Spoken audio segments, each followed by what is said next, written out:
Week 9, Part 1. I love myself unconditionally. Here we are integrating our unconscious definition of love. Our unconscious definition of love isn't the same as our adult definition of love. Our adult experience is conditional. It is a mental story of wine and roses and happily ever after. Our unconscious definition of love is an emotional imprint and is a felt experience. And because we are conditionally loved as a child, our unconscious definition of love leads to hurt. And it reveals itself most clearly through our intimate relationships. A dysfunctional intimate relationship with our parents is reflected and repeated in all of our intimate relationships.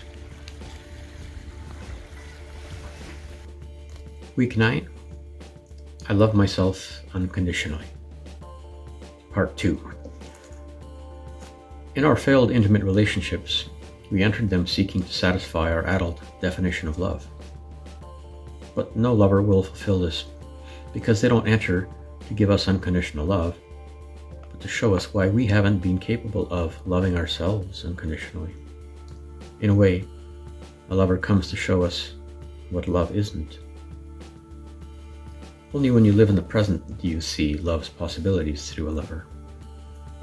Until then, it can appear to us that they act unlovingly toward us, as if conditions have been laid down for us in order to be loved. And as a result, the relationship will end or sour, and we see it as the other person's fault. Week 9, I love myself unconditionally. Part 3. As a child, opening yourself up to receive unconditional love, and instead receiving hurt, results in this unpleasant experience repeating itself over and over again as an unconscious, hurtful cycle of grief. How do we integrate this? We can do it through unconditional felt perception. That is, shift your attention from the circumstances in a relationship gone sour to how it makes us feel. Where do you feel it in your body? This can bring you face to face with your unconscious definition of love. And feeling unconditionally is a tool to bring us insights. And we'll know when integration of our unconscious definition of love has begun.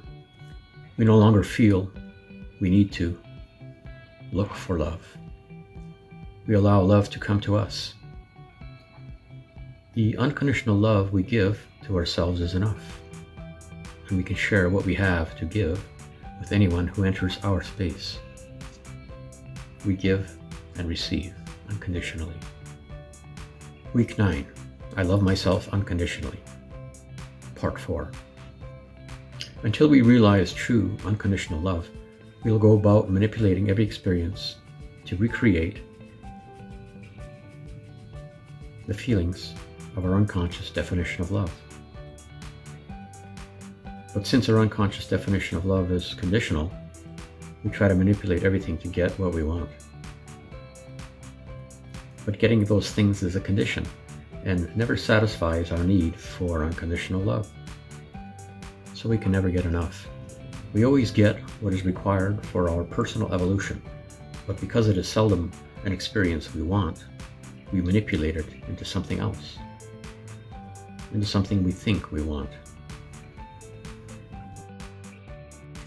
Week 9, I love myself unconditionally.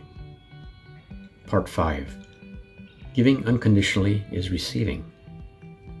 From childhood, we learn that to receive something, we have to get it or take it, possibly from another. So we believe that getting is receiving. But when you understand that we are all interdependent, part of a whole, and we are all part of a shared presence, taking from another means someone else is losing out, and this manifests lack and discomfort in the whole. Now take a moment, go stand in front of a mirror and act as if you're trying to get something from the reflection by taking from it. Do you see that getting by taking is the cause of our experience of lack? We attempt to get what we want by taking from others that which we perceive to be lacking in ourselves. Week 9, I Love Myself Unconditionally, Part 6. So here's the thing.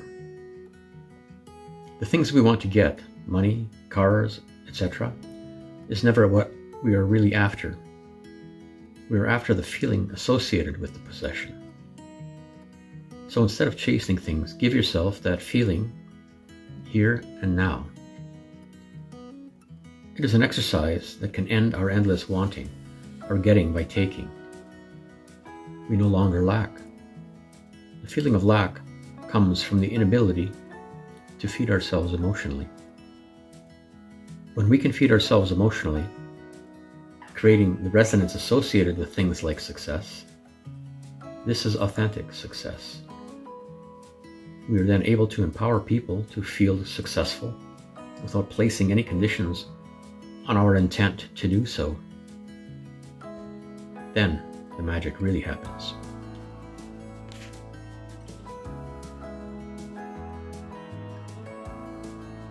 Week 9, I Love Myself Unconditionally, Part 7.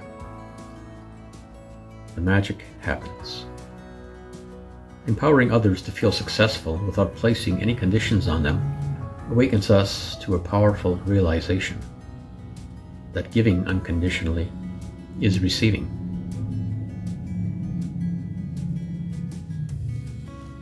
Go to the mirror again and hand something to your reflection. Notice how the reflection hands the same thing to you.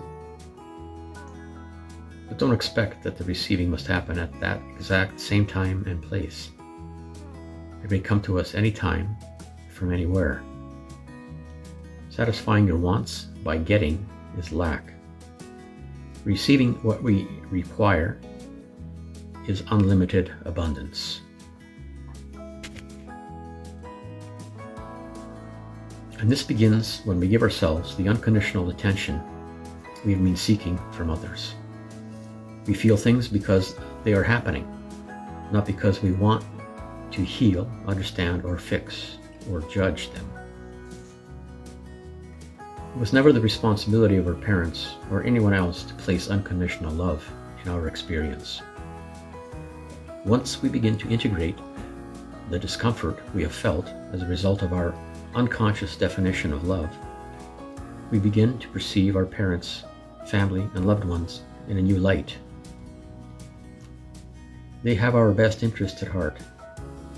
It is our responsibility to integrate the past emotional change so we can respond consciously to each moment, to be present and free with responsibility. Because without the ability to respond, how can you be free? How can we have free will? Placing no conditions on what you feel or experience is practicing unconditional love toward yourself. Then you can be this way with everyone else.